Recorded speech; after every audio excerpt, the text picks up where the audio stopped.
Okay. I've never done this before, so just bear with me for a second, guys. Okay. Let me see. So invite I just need to invite Mother Ocean Blue. Give me a second because there we go. I think that's how you do it. I hope so. Okay. I think I just invited her. Yes, I did. I invited her. Okay. Waiting for hi guys. Hello. Okay. And we got her. Okay, so Hi. hi. How are you? I'm good. I'm just adjusting my camera a little Okay, bit. There we go. the angle just right. I'm so excited to do this. And this is so cool. Speak Spanish. I can't, but we're gonna talk sharks, guys. Okay, so we're kind of kicking off this little series we're doing together because wonderful Zakia has gone scuba diving with my mom. They're going to go scuba diving again together. And you also have this wonderful organization that's dedicated to ocean conservation, and you have a specialization of knowledge in sharks, correct? Yes. Yes. And I am someone who I think that I'm kind of as ignorant as it gets. All I know is that the ocean is my favorite place in the world. And I think there are so many ways that we're not even aware of in which we're harming the ocean, which is myself. A lot of people would say it's their happy place. And yet we're doing a lot that contradicts that. So, um, so you really, I think that what you said when we kind of met prior to this about how abusive our relationship is with the ocean, and how one thing that really stood out to me, and it's so succinct, is it doesn't need us, we need it. Yeah. And we just get that equation so wrong all the time with all things nature. Yeah. And it's a shame. And it's a shame because we go out and we look at the ocean and we see that beautiful blue seascape, Yeah. but we have no idea what's going on under the surface. And Yeah. we know what's going on under the surface because we get over 70% of our oxygen comes from the ocean. Mm-hmm. And it's the biggest carbon sink in the world. Mm-hmm. People, Yeah. the Amazon, very often people will talk about the Amazon as being the lungs of the world, but actually Mm-hmm. it's the ocean. The ocean Yeah, so so interesting. much. Yeah. So 2 out of every 3 breaths comes from the ocean. Yeah, which is wild. And it's funny because I feel like until people really start to grasp, until it becomes more mainstream how much we need it, people are Yeah. quite apathetic. It's like, which, is unfortunately very human, unless you can kind of figure out ways to personally to gain an access point for people personally, in which they'll be impacted by the negative state of the oceans. And then sharks specifically, we've spoken a lot about, because obviously I think there are 17 species that are going extinct. Is that what are near extinction? Is that the And rising. and rising? Yeah. We're in a really dire straits in terms of the shark population. It's a funny situation. It's weird because we talk about fishing and we talk about sustainable fishing and all this sort of thing, but actually sharks are caught so often in the ocean. And that they're abused. We take their fins, we take their meat less and less because they're actually filled with mercury. Right. But also shark livers are harvested for squalene. Right. So Yeah, it's so funny because that's so hot right now. And I remember I was first introduced to squalene through a brand that I'll mention, not to plug a brand, but for people like squalene, and there are sources of it that can be plant-based. And you said, when in doubt, like just pretty much just go vegan. That's the safest way to go. And I realized that there was one product I used that contained it, but it's by this company called Biosense. And they actually have a company that's using that. Squalane is when it's derived from plants. Is that it? Squalane. So there's mislabeling happening. Okay. So squalene with an E, Yes. it's a natural oil. So we all have squalene in our body. Yes. Okay. But as we get older, that oil becomes depleted. We lose our ability to make it. By the time we hit 30, Yes. that really does go down. And that's why you'll see a lot of cosmetics and face creams, emollients, Yeah. this will be targeted towards older people. Right. Because that's when you start to lose all of that. So you start to lose squalene, you start right. to lose collagen, that sort of thing. Yes. All the, yeah.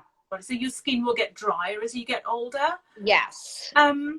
And so how do they get that? They do live harvesting of sharks, right? The unethical harvesting of squalene comes from that.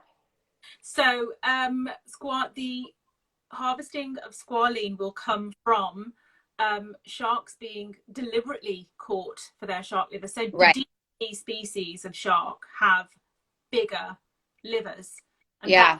squalene is stored. Uh-huh. Squalene then turns into squalane. Okay. When it's hydrogenated. So because it's unstable, because it's a natural substance, and so same way as your milk would go sour, right, pasteurized to make it last longer, right, is hydrogenated. So the hydrogenated version of squalene is squalane. Okay. And how does one even, I guess you really need to be mindful of your consumption of it. Like this company, they are literally making plant-derived squalane for the purpose to help to make sure that to keep sharks safe from live harvesting. And I guess you need to basically look up and make sure that a company is explicit about it, right? Because they mislabel things all the time. They say things are ethical. I don't know what that would also be. It would be maybe looking for one of the vegan symbols by an organization that really does really does reflect true vegan products. Yeah, you've got to ask the question as consumers. We have to now. We can't leave it. I think we've almost been blindsided in a way that we trust what. There are laws in place to make sure that people don't mislabel things, but they aren't tight enough. Right. I think that if someone is selling us a product that is cruelty-free, for example, cruelty-free just means that it's not being tested on animals. It doesn't mean that it doesn't contain animal products. Right. That's so interesting. I know it's sad and it's cynical and it's not a good situation, which is why, and I'm so pleased you started this, because your questions are actually hopefully going to be helping a lot of other people make their minds up about good consumer choices. And as consumers, we do have to arm ourselves with a little bit of knowledge. Yes. And find that knowledge. It's all there. We have the internet right on our phones. Do that very, very quickly. And so people can just search up a product, or just ask just approach your either your local seller, or write a letter, write an email, ask it on Twitter. If there's a company that you think is using shark oil in their products, come right out with it and ask them, because they will have marketing departments, they will have PR departments. Totally. So, and the more people that we can get contacting these companies and asking that question, that company is gonna flag up on their system, and it's gonna say, right, okay, there's more and more people asking about it. Right. Into it, or we need to have a statement. We need to clear our procedures, and right. so we can drive that. Consumers have that power. Yeah, I mean, we really do. I mean, they cater to consumership, right? So whatever's hot and trendy, it's like McDonald's now has an Impossible Burger because so many people are now wanting to choose that over factory meat. The thing about sharks, though, is, there are things that are almost trendy in the world of I don't want to say trendy because that has a negative connotation, like in terms of animal rights and animals and mammals and beings that are going extinct, but sharks are just not mainstream. It just feels like there's either an apathy around sharks or there is a fear of them. And Yeah. obviously, you and I discussed this, but it's interesting because one thing that you said, I think it's so well said is the serial killer you love, change the way we look at sharks. The serial killer that you love to hate is actually the silent hero. And Yeah. I just think that sums it up. That sums it up. And You that we you need, do that. yeah, I love that line. It's so true because you and I spoke about this, but it's like the demonization of sharks. And even when Jaws came out and that poor writer who felt so much guilt and dedicated his life, it's like we look at these things as the villains. And one thing you also said, and I think this is so important to keep in mind with the ocean, but also nature in general, is we enter the ocean with a swimming pool mentality. Will you elaborate on that a little bit? Because I love that point. Okay, so what I say is, so we do have this idea that it is a great big swimming pool. We have boats and ships with the slides coming down the side, and it's good fun, right? We go on vacation just to be Yes. somewhere to get into the water and have a little splash around. But the ocean it's a wild place. So I like to flip that viewpoint of the ocean. So if you're on a vacation again, if you're going to Masai Mara, or you're going to going on some wild safari, you are implicitly given just such strict instructions to stay deep. And if this happens and this happens, there's always something that dangers. You don't go camping in the middle of the Masai with no protection, with nothing around. Right. You wouldn't put your, in the same way you would put your swimmies on and go and have a little dip. You wouldn't put your trainers on and go for a jog. Right. Totally. And go near, the lions and the cheetah and all of this sort of thing. You wouldn't do that because those animals could attack you. But we never think about it that way when we go to the ocean. Why? No, we think it's our domain. And the thing is, the big shame of it is that if you're in the ocean and you're not aware of your surroundings, and a shark comes up and takes a bite. Yeah. Now, they don't have hands. Right. In murky water, and a shark wants to know what you are because it's not seen something like you before. You're not an ocean creature. So what they do is they'll bump you, and they do that to get electrical information from you because they want to know what you are. They have these special receptors at the front of their noses or their snouts called ampullae of Lorenzini, and they are tiny little electroreceptors. Wow. And they get all this electrical information from you. They know how much fat you have. They get you have whether you're bony or not. Are you something? Wow. And that's what and if they don't get the right information from the bump, they'll take an exploratory bite. However, one exploratory bite from a shark, those teeth to a soft-bodied animal like us is fatal, or it can be fatal.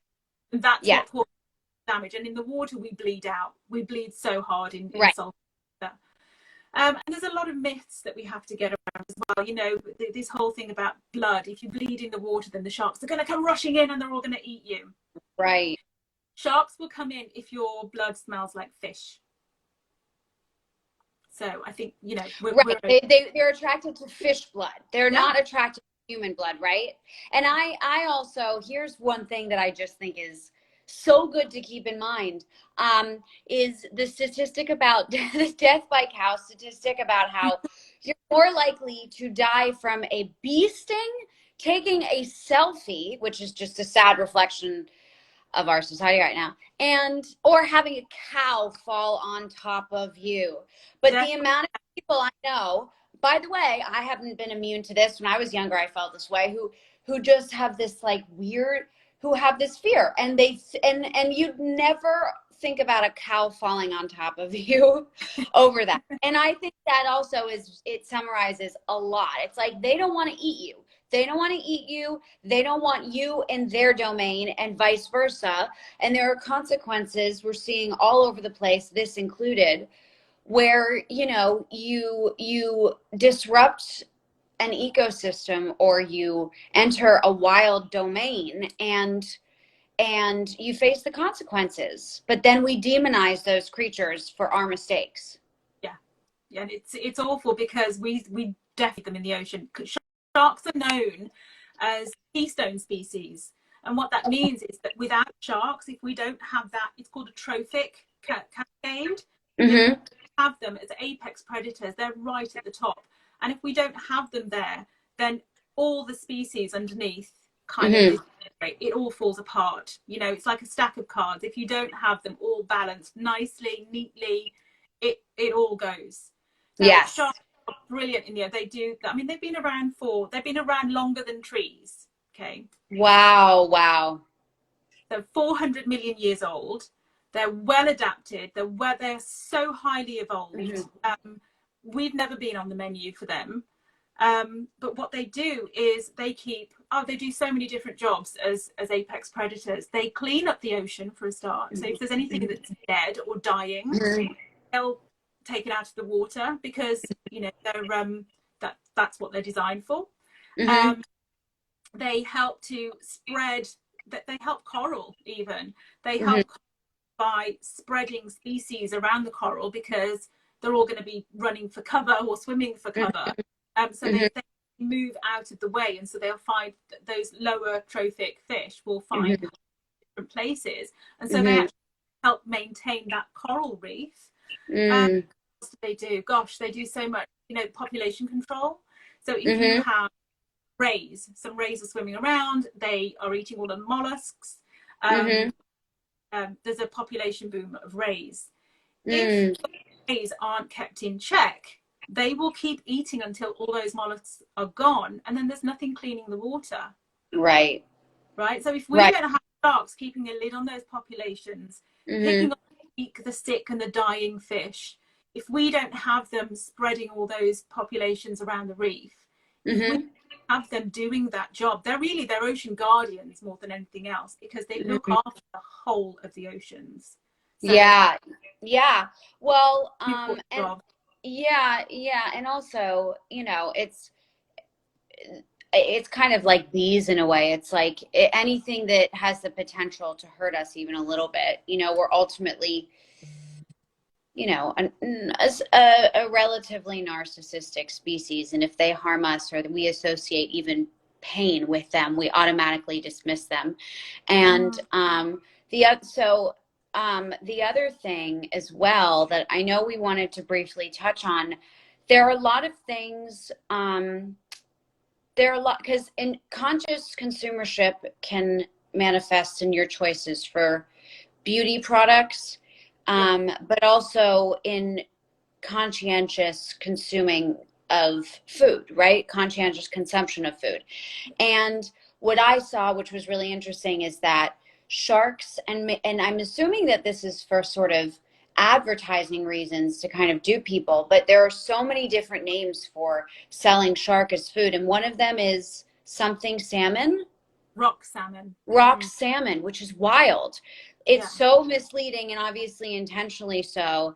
And it's so, you know, and there's, you know, I know that that's such a problem with mislabeling fish, but one of the things we spoke about a little bit is Seaspiracy, and I'm really happy that certain things like My Octopus Friend and Seaspiracy are being watched. You know what I mean? They're being watched. These things are finally ocean conservation, and the ocean ecosystem is becoming more mainstream.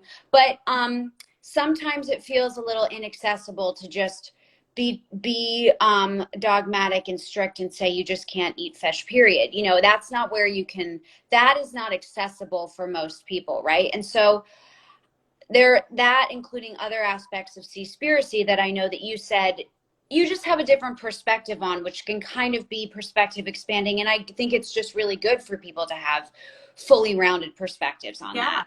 yeah, absolutely. Yeah. Um, Yeah, I mean, Seaspiracy, it's raises some issues that are problematic, as you've touched right. on.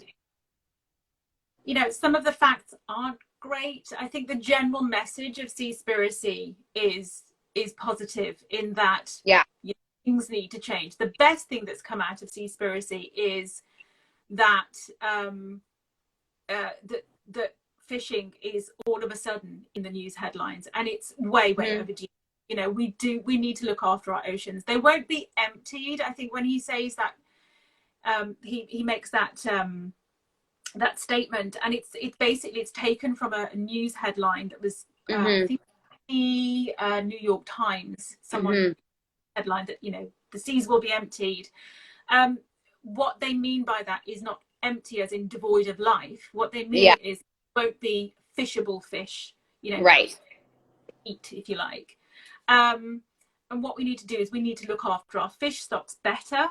We need Mm-hmm. to be mindful of bycatch. We need to, I mean, we're clever species, right? We need Mm-hmm.